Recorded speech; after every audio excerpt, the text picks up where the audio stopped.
Gas పీకెల్ చేసిన దానికి మన తెలుగు టైటన్స్ ఇంకో మ్యాచ్ అయితే ఓడిపోయారు. ఈ మ్యాచ్ స్టార్ట్ అవ్వక ముందు మీ అందరికి ఈ రెండు టీములకు సంబంధించి హెడ్ టు హెడ్ విన్స్ అయితే చూపించాను. దానిలో ఫస్ట్ నుంచి కూడా తెలుగు టైటన్స్ మీద బెంగళూరు బుల్స్ పై చేయిగా ఉన్నారు. ఈ మ్యాచ్ లో కూడా బెంగళూరు బుల్స్ మన తెలుగు టైటన్స్ మీద అయితే మ్యాచ్ గెలిచారు. కొన్ని అలా జరిగిపోతా ఉంటాయి. ఈ మ్యాచ్ లో మన తెలుగు టైటన్స్ ఓడిపోయినప్పటికీ ఆపోజిట్ టీమ్ కి ఫుల్ ఫైట్ ఇచ్చారని చెప్పాలి. ఆల్మోస్ట్ ఓడిపోయిన మ్యాచ్ ని గెలిచేదాకా తీసుకువెళ్లారు. 10 పాయింట్ల లీడ్ ని తగ్గించేశారు. లాస్ట్ 5 నిమిషాల్లో 10 పాయింట్ల లీడ్ ని తగ్గించడం అనేది చాలా కష్టం. కానీ మన తెలుగు టైటన్స్ అయితే చివరిదాకా పోరాడారు. బెంగళూరు బుల్స్ ఫస్ట్ నుంచి కూడా మన తెలుగు టైటన్స్ మీద లీడ్ లో ఉన్నారు. అదే లీడ్ ని చివరిదాకా కంటిన్యూ చేశారు. అందుకే వీళ్ళు ఈ మ్యాచ్ లో గెలవడం జరిగింది.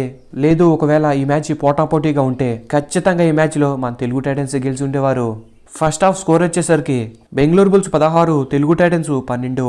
ఇంకా బెంగళూరు బుల్స్ అక్కడి నుంచి కూడా అదే లీడ్ ని కంటిన్యూ చేశారు. ఇంకా లాస్ట్ 5 మినిట్స్ లో బెంగళూరు బుల్స్ 10 పాయింట్ల లీడ్ లో ఉన్నారన్నప్పుడు పవన్ షరావత్ ఆపోజిట్ టీమ్ లో 3 ప్లేయర్స్ ఉన్నప్పుడు ముగ్గురిని కూడా అవుట్ చేసి రావడం జరిగింది. అప్పుడు మన తెలుగు టైటన్స్ కి 5 పాయింట్లు రావడంతో లీడ్ అయితే కొంచెం తగ్గింది.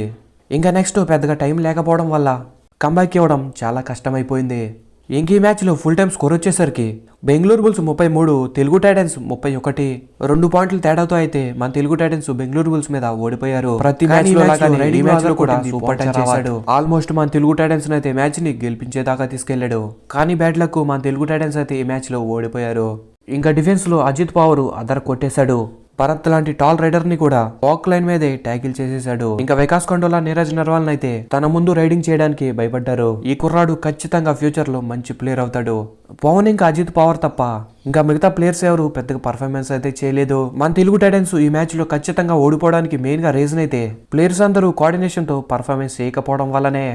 ఇలా ఇండివిజువల్ పర్ఫార్మెన్స్లు చేస్తే మ్యాచెస్ గెలవడం చాలా కష్టమైపోతుంది. ఇంకా రజనీష్ కూడా ఇంకా మంచిగా ఆడాల్సి ఉంటుంది. ఇంకా పవన్ కూడా కొన్ని సార్లు క్యాల్కులేషన్ గేమ్ అయితే ఆడాలి. లేదు అంటే మనం గెలిచే మ్యాచెస్ కూడా ఓడిపోతాం. పవన్ కొన్ని సార్లు ఈజీగా పాయింట్స్ ఇచ్చేస్తున్నాడు.